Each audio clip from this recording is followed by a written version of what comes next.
आपने पिछले साल कितना रुपया कमाया? 4 लाख, 6 लाख, 10 लाख या 12 लाख? पर सवाल ये नहीं कि आपने पिछले साल कितना पैसा कमाया। असली सवाल तो ये है कि इस समय आपके पास ये पैसा है, क्या आपका वॉलेट अभी भरा हुआ है? आई नो बहुत से लोगों को ये सवाल कांटे की तरह चुभता है, बट ज्यादातर लोग अपनी करंट फाइनेंशियल सिचुएशन से खुश नहीं है और ऐसा होने का सबसे बड़ा रीजन है you don't know how to play the money game. आपको पैसों के 5 सबसे इम्पोर्टेंट नियम के बारे में कोई जानकारी नहीं है, जिसकी वजह से आपकी ये हालत है। आपके जैसे आज लाखों करोड़ों लोग हैं जिन्हें अच्छी नौकरी होने के बावजूद अपनी खुशियों के लिए उधार लेना पड़ता है। मिस्टर सैयद के साथ भी कुछ ऐसा ही हुआ। 2008 के अपने उस टाइम को याद करते हुए सैयद साहब बताते हैं कि जॉब होने के बावजूद उनके ऊपर 30 लाख का कर्जा चढ़ चुका था, जिसको वो बड़ी मुश्किल से अपने परिवार और अपने पड़ोसियों से छुपा रहे थे। और उनके मन में ये थॉट आ रहा था या तो वो मुंबई छोड़कर चले जाएं और या फिर लाइफ के साथ कोई सीरियस स्टेप ले लें। अब चाहे 2008 हो या 2024, एक मिडिल क्लास की कंडीशन आज भी वैसी ही है। वो चाहता तो है वर्ल्ड टूर करना, बड़ा घर लेना, लग्जरी लाइफस्टाइल जीना, पर आखिर कैसे? पैसा तो है नहीं। ऐसे में एक मिडिल क्लास इंसान के पास 2 रास्ते होते हैं। पहला कि वो सब कुछ इग्नोर करके लोन वोन लेकर लाइफ मजे में एंजॉय करे, या तो दूसरा कि सब कुछ काट कर बचत करे, लाइफ ना जिए और एक एक पैसा बचाने पर ध्यान दे। अब बात क्या है ना कि हम में से 70% पहला रास्ता फॉलो करते हैं,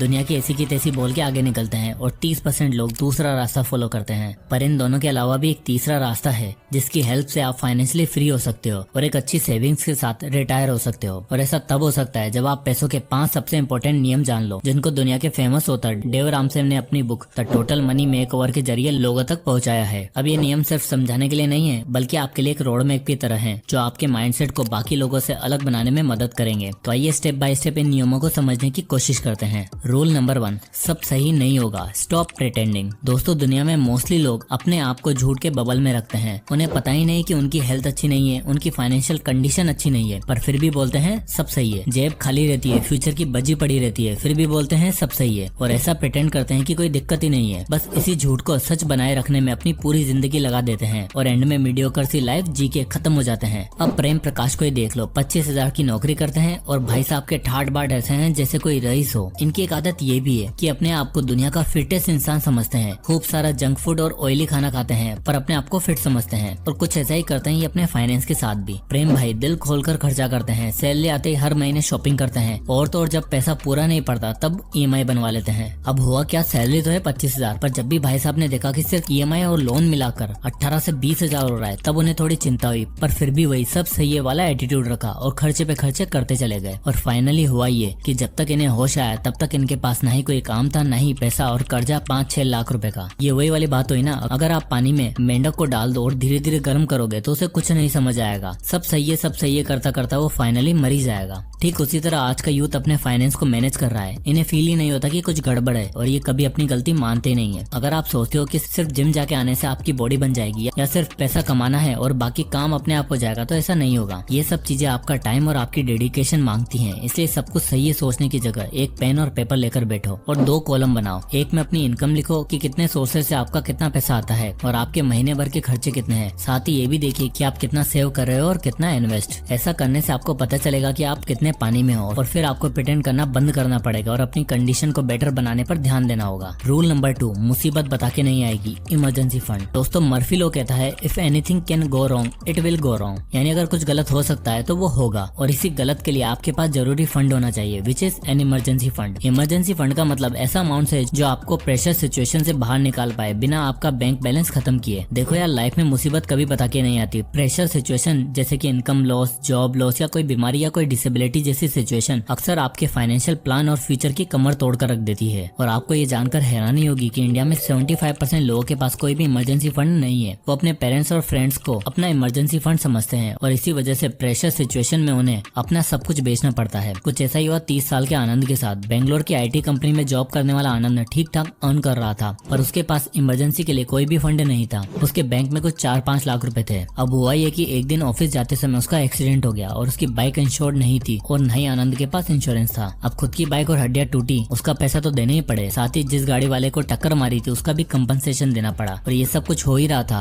कि उसे नौकरी से निकाल दिया गया, यानी कंगाली में आटा गीला। इसलिए author Dave Ramsen emergency fund के बारे में कहते हैं कि आपके पास एटलीस्ट 6 महीने के एक्सपेंसेस तक का पैसा होना चाहिए। एग्जाम्पल के लिए एक डबल इनकम फैमिली का खर्चा 50,000 रुपए महीना है तो उसके पास एटलीस्ट 3 लाख रुपए होने चाहिए ताकि वो बिना किसी स्ट्रेस के अपना खर्चा चला पाए। और जैसे पिछले कुछ समय में कोविड की मार हुई है तो आप आप 11-12 महीने का इमरजेंसी फंड भी बना के रख सकते हो। इसके लिए आपको सबसे पहले टारगेट सेट करना है, फिर उसमें थोड़ा थोड़ा करके 1000, 2000, 5000 करके बचाओ। इसको आप मंथली बजट का पार्ट बनाओ। फिर इन पैसों को ऑटोमेट करो, जिसके लिए आप सेपरेट अकाउंट भी खुलवा सकते हो या हाईली लिक्विड फंड में इन्वेस्ट कर सकते हो। ध्यान रहे, इसको आप इन्वेस्ट पर्पज से ना देखें और इक्विटी स्टॉक्स में इन्वेस्ट ना करें, क्योंकि इमरजेंसी के टाइम पे आपको इमीडिएट ही इन पैसों की जरूरत पड़ सकती है। इसलिए बेस्ट ऑप्शन है आप एक एफडी खुलवा सकते हो और जरूरत के टाइम पे आपको अपना मेन बैंक अकाउंट भी नहीं छेड़ना पड़ेगा। Rule number 3, debt free life जियो। देखो, अब मैं आपको ये तो कह रहा हूँ कि आपको लोन नहीं लेना, फाइनेंस को मैनेज करके चलना है, पर क्या है ना, आज की डेट में लाइफ उतनी आसान है नहीं, और आज की डेट में ना चाहते हुए भी आपको बड़ा नहीं तो छोटा लोन लेना ही पड़ता है। कुछ शौकिया जो हैं उनके लिए तो बहुत दिक्कत है, लेकिन फाइनेंशियली अवेयर लोगों को ये समझना चाहिए कि लोन लेना प्रॉब्लम नहीं है, उसे सही टाइम पर रीपे न कर पाना प्रॉब्लम है, जिसमें हम अक्सर इसलिए फेल होते हैं क्योंकि हमारे पास कोई शॉर्ट प्लान ही नहीं है, कोई मेथड ही नहीं है जो हमें डेट फ्री कर दे। वह समस्या है तो समाधान भी होगा, और इसका सोल्यूशन है स्नोबॉल मेथड। यहाँ आपको ये समझना होगा कि जिस तरह एक छोटे से स्नोबॉल को आप ऊपर से जब नीचे छोड़ते हो, तब नीचे पहुँचते पहुँचते वो बड़ा होने लगता है और बहुत बड़ा हो जाता है। ठीक उसी तरह आपको भी स्टेप बाय स्टेप छोटे से बड़े क्रम में अपना डेट पे ऑफ करना है। देव राम से जब खुद बैंकरप्ट हुए और खुद अपने आप को कर्ज में डूबा पाया, तब उन्होंने इस स्नोबॉल मेथड को फॉलो किया, क्योंकि उनका मानना है कि एक आदमी यहाँ चाहे फाइनेंशियली फ्री हो जाए, लेकिन ये डेट का बबल उसे कभी फ्री नहीं होने देता। आई एम श्योर आप में से कई लोग ऐसे भी होंगे जिनके ऊपर 1 या 2 लोन तो जरूर होंगे। और एक बात जरूर ध्यान रखो, आपका जो टोटल लोन है वो आपकी इनकम का 30% से ज्यादा नहीं होना चाहिए, और अगर है तो आप फाइनेंशियली आउट ऑफ शेप हो। और ये आपके लिए वेकअप कॉल है स्नोबॉल मेथड का यूज करने का। तो मान लो आपके ऊपर इस समय टोटल 3 लोन चल रहे हैं। पहला अपने दोस्त का 30,000 रुपए का, दूसरा फोन का 1 लाख रुपए का, और तीसरा कार लोन 5 लाख रुपए का। तीनों लोन को असेंडिंग ऑर्डर में लिस्ट करने के बाद अब स्नोबॉल मेथड में आपको करना क्या है कि आपका जो सबसे छोटा लोन है उसे सबसे जल्दी खत्म करना है। जैसे कि आपको जो अपने दोस्त का 30,000 रुपए वाला लोन है उसे जल्दी से जल्दी खत्म करना है। फिर उसके बाद आपने जो अपने फोन के लिए 1 लाख रुपए का लोन लिया है उसे खत्म करना है, और सबसे एंड में कार का लोन रीपे कर देना है। अब इससे होगा ये कि जब सबसे पहले छोटा लोन खत्म हो जाएगा तो आपको एक सेंस ऑफ सेटिस्फेक्शन मिलेगा कि आपके ऊपर 3 नहीं केवल 2 लोन बचे हैं, और आप ज्यादा से ज्यादा पैसा बचाकर आराम से बड़े लोन को भी जल्दी रीपे कर दोगे। Rule number 4, the 15% rule for retirement. अब जब आपके रास्ते में डेट नाम का सबसे बड़ा पत्थर हट जाए तो आपको अगला कदम रखना है अपने बेटर और सिक्योर फाइनेंशियल फ्यूचर की तरफ, यानी आपकी रिटायरमेंट, आपकी फैमिली की सेफ्टी और अब बच्चों की एजुकेशन पर। अभी तक मैंने आपको सभी चीजें रीजनेबल कही और ऐसे स्टेप्स बताए हैं जो सच में आसान है, पर यहाँ मैं आपसे थोड़ा ज्यादा और थोड़ा अनरीजनेबल कमिट करने के लिए कहूंगा, और वो है अपनी इनकम का 15% इन्वेस्ट करना, ताकि रिटायरमेंट तक आपके पास एक अच्छा खासा अमाउंट हो जो आपकी लाइफस्टाइल और बच्चों की एजुकेशन आराम से फंड कर सके। देखो, ऑथर डेव राम से कहते हैं कि हमें हमेशा एक गोल फिक्स करके इन्वेस्ट करना चाहिए, एक डिजायर नंबर हो जो आपको सच में फाइनेंशियली फ्री बना दे। अब कुछ लोगों के लिए वो 1 करोड़ होगा, कुछ लोगों के लिए 50 करोड़, तो कुछ लोगों के लिए 100 करोड़। पर इन्वेस्ट करते समय आपको ये जरूर ध्यान रखना है कि आप जिस गोल के लिए इन्वेस्ट कर रहे हो बड़ी ट्रूली और फेयरली उसमें इन्वेस्ट करते जाओ जब तक वो गोल अचीव ना हो जाए। क्योंकि मैंने ऐसे बहुत से लोगों को देखा है जो कहते हैं यार अपना पैसा ही तो है, बात की बाद में देखेंगे, और अर्ली विड्रॉल कर लेते हैं। और ऐसे लोगों को बाद में रिटायरमेंट के टाइम पर बड़ी दिक्कत आती है, क्योंकि अब वो अपनी यंगर जनरेशन पर बोझ बन जाते हैं और उनके सपोर्ट के लिए कुछ नहीं दे पाते। इसलिए इट्स बेटर टू इन्वेस्ट 15%। अब 15% ही क्यों, तो उसके पीछे का एक रीजन है। देखो, आपका गोल सिर्फ रिटायर होना नहीं है बल्कि अर्ली रिटायरमेंट होना चाहिए, और वैसे भी कौन चाहेगा कि 60 साल की उम्र तक सुबह 9 बजे उठकर ऑफिस जाएं और काम करें। इसलिए एक अमाउंट सेट करो और उसके लिए आज से ही इन्वेस्ट करो। अब मान लेते हैं कि आपको 1 करोड़ की वेल्थ बनानी है, उसके बाद आप रिटायरमेंट ले लोगे, तो मान लो आपकी इनकम अगर 30 से 40 हजार रुपए है, जिसका 15% होगा लगभग 6,000 रुपए। अब आपको ये 6,000 रुपए हर महीने SIP के थ्रू इंडेक्स फंड में इन्वेस्ट करने हैं, जहाँ से आपको 13% तक का रिटर्न मिल जाएगा। साथ ही साथ एक्सपीरियंस लेते लेते आपकी सैलरी भी इंक्रीज होगी, तो आपको हर साल 15% से स्टेप अप भी करना है। और आप देख ही सकते हो ऐसा करने से मात्र 15 से 17 साल के अंदर आपके पास 1 करोड़ 13 लाख रुपए की वेल्थ हो चुकी होगी। एंड आई गेस ये वेल्थ आपकी रिटायरमेंट और आपके बच्चों के अच्छे भविष्य के लिए एनफ होगा, वो भी मात्र 17 सालों में। तो अगर आप आज 22 साल के हो तो 39 की एज तक आप रिटायरमेंट का सोच सकते हो। और लास्ट और सबसे मेन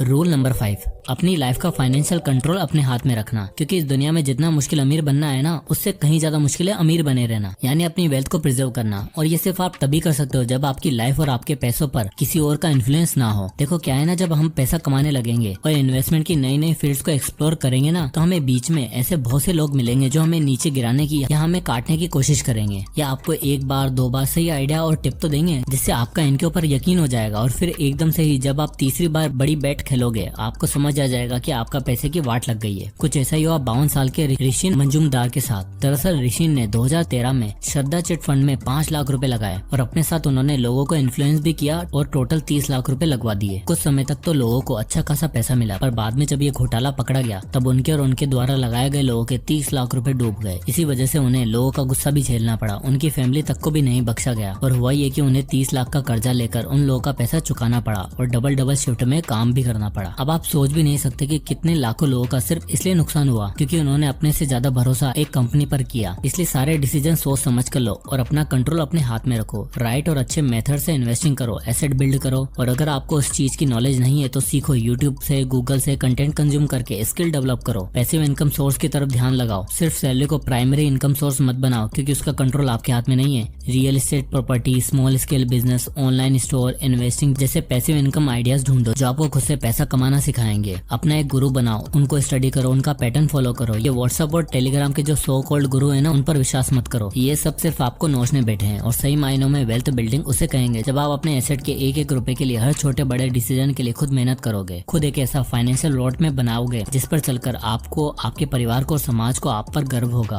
आप चैरिटी कर पाओ, डोनेशन दे पाओ, जरूरतमंद लोगों की मदद कर पाओ, वही होगा आपका सही मायनों में टोटल मनी मेकओवर। तो दोस्तों, आई होप की वीडियो आपको पसंद आया होगा। अगर ये वीडियो पसंद आया हो तो इस वीडियो को लाइक करो, ज्यादा से लोगों तक शेयर करें। इसी तरह के वीडियोस के लिए चैनल को सब्सक्राइब करना ना भूलें। तो मिलते हैं नेक्स्ट वीडियो में, तब तक के लिए जय हिंद।